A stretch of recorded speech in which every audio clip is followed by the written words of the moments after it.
What's going on, everyone? My name is Don, and I work with the Physics Instructional Resource Team here at ASU. And what I want to show you today is kind of a behind-the-scenes look at one of our labs here, where we kind of bring what you're learning in your classes to life. So if you want to come with me, follow me. This is like an air track where you're going to learn about one-dimensional motion, right? It's really cool stuff. It's a low-friction sort of experiment here. You can see there's a lot of cool, interesting looking things strewn about. I live for this stuff. I think it's the best job in the department. A job that we are sometimes hiring for, so make sure you hit me up after this. Here we have all of the toys of mechanics. This is going to be mostly your first semester of physics. You're going to be learning about projectile motion and rotation and stuff like that. Over here we've got some fluids and pressure things, some of which you will actually find very useful in your everyday life. If you look over here, I've got some electromagnetism goodies. This is a Tesla coil. I'm sure you've heard of one of these. If not, you should look it up. They're really cool. So let's keep going. It's a piano harp. Over here, we've got the rest of electromagnetism. Ow. We've got the rest of electromagnetism, and it's going to be really cool to learn about this stuff because everything in modern society, our cell phones, GPS, cars, they've all got electronics inside of them. And learning about this stuff is going to make you see that stuff in a whole different way.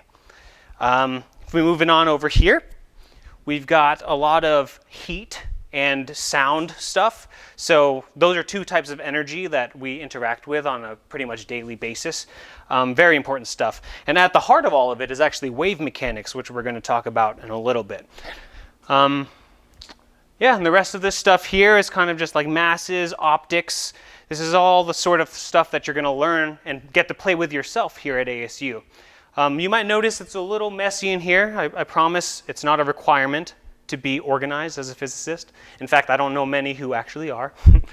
That's kind of just one of the areas of PERT here at ASU.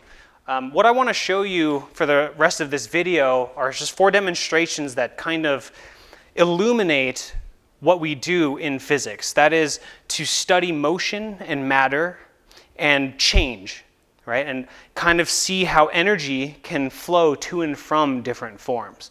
So first, we're going to talk about sound. Okay, so we're going to talk about sound, right? This is a demonstration called the Rubens Tube. And what it allows us to see is actually what a sound wave looks like. I always ask this to students who haven't seen this before. How big is a sound wave? Weird question, right? Well, this lets us see it. So if you look over here, we've got some propane. I'm going to open this valve here.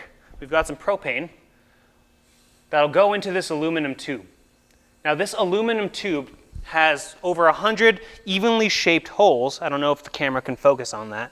Evenly shaped, evenly spaced holes. And this is just some propane going into it. And what I can do is light this on fire. Now, every single hole here has an associated pressure with it. It's the amount of propane being pushed through at any given moment. Now, what sound is a pressure wave. And so, what we've got on this side is a speaker, and on the other side, it's just closed off. So you've got a sound pressure wave going in one way, bouncing off the other, and coming back. And at certain frequencies, we call this resonance, and you're going to learn this in your physics classes. At certain frequencies, a resonance will happen.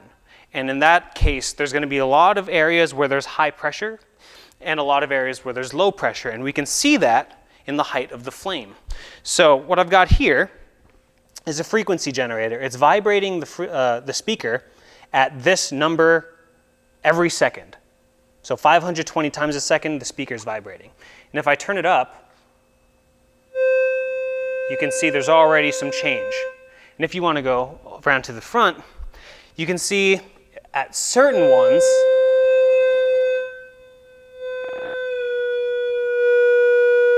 like this one, there's areas of very low pressure and high pressure. And so in doing this, we can actually see the sound wave as it travels through the air. And as I sweep different frequencies, I'm going to go up in frequency here.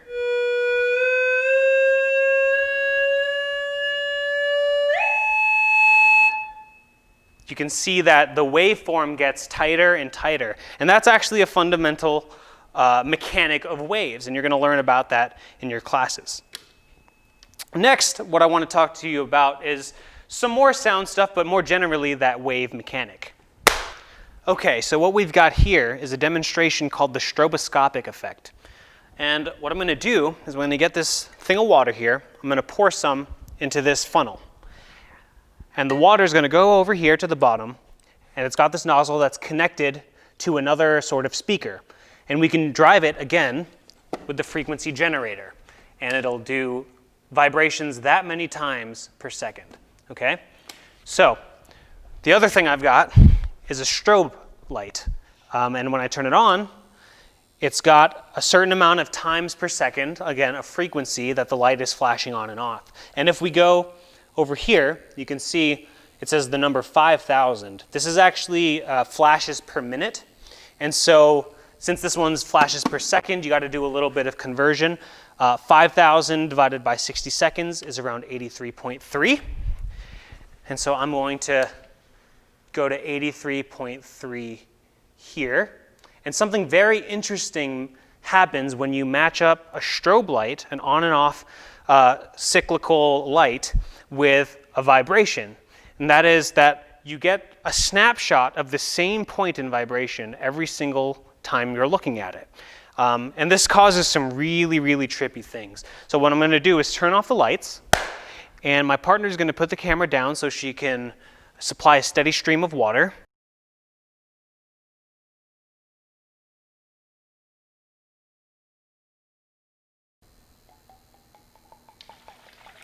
So we got this nice stream. I'm going to turn on the frequency generator. And what we should see is this kind of snapshot motion. You see it's a little off, so it seems like it's still flowing a little. But I'm going to tune it down until I get it to stop.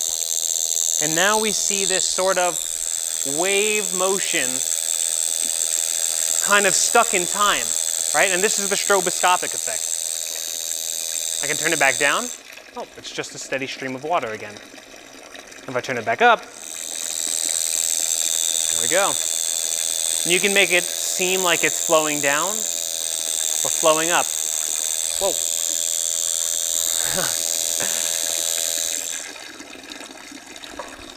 I got a little wet there. But you can see reality isn't always what it seems. And physics will help you unravel that. Now, I want to move on to another form of energy, electrical energy. And now we've moved on to the plasma globe. You might also know it as a Tesla coil, except this Tesla coil is surrounded by a glass bulb encasing xenon, which is a noble gas. And the type of energy that's coming out of this Tesla coil is so strong that it can rip electrons off of the outside shells of the xenon. And we see this stripping of electrons as a streak of light. And interestingly enough, humans are conductors of electricity, and we can actually direct where the flow of electron wants to go. But it doesn't just stop there. Even though it might seem like the energy coming from the Tesla coil is stopping at this boundary, it actually is permeating all of the space, not just around here, but in this room, outside this building, and out into outer space as well. So I'm going to show you exactly what that means by turning off the lights one more time. I'm going to move the plasma globe over and make room for this fluorescent bulb. And this fluorescent bulb has a gas inside that will behave a lot like the xenon in the plasma globe, meaning that if it feels the right amount of electrical energy, it'll light up. And you'll see, I'm going to bring it close, and you'll see, without touching, that it actually does light this gas up. And this is just to illustrate the fact that there might seem like there are boundaries to our naked eye, but through the study of physics, you'll be able to unravel all of the hidden energy, hidden beauty in the universe. And not just define and describe it, but to manipulate it as well. Like I said, humans are messengers and conveyors of energy. And so we are able to manipulate and control the flow just like anything else. And so the last thing I'd like to show you is a demonstration at the forefront of physics called the superconductor. So the last thing I'm going to show you is the superconductor. It's a new type of material that was discovered in the last year that exhibits very strange properties when it's below a certain temperature.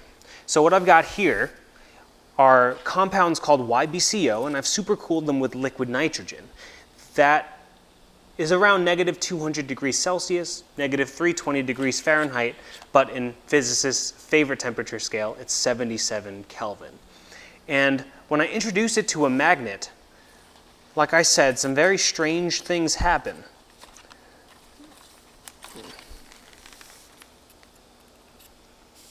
You can see it's locked in space.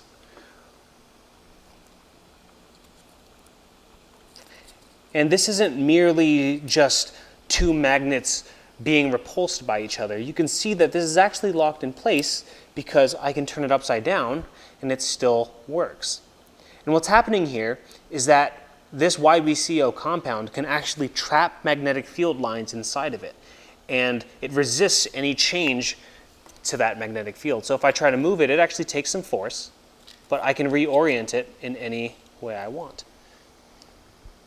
And I always ask, what happens if we make a circular track of magnets? What'll it do then? And so I show people, you can put it on this circular track, which is on the other side of this thing, and it is now free to spin because it can no longer feel any change of the magnetic field when it's moving in a circle. And the last thing I like to show people is, okay, we've figured out the physics. That's a neat trick. What does it mean? What is it useful for? And so I'll direct your attention to this thing, which is basically a larger version of that magnetic circle. And I'm going to introduce the superconductor to it. And you can see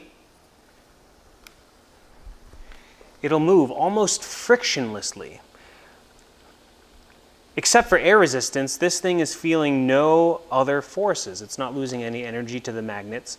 It's simply moving through the air. And you can see there's a problem here. When it's supercooled, it's exhibiting that property, but when it loses that temperature, it's warming up to the air around it, it becomes weaker, less stable. And actually, this is one of the frontiers of physics right now, figuring out how to make these things work at higher temperatures. It's the sort of research that you can get involved with here at ASU. And so to wrap up, I hope that you guys are excited about coming to ASU and learning some cool stuff, playing with some cool equipment and materials, and being able to apply it to your everyday life. This has been Don with PERT.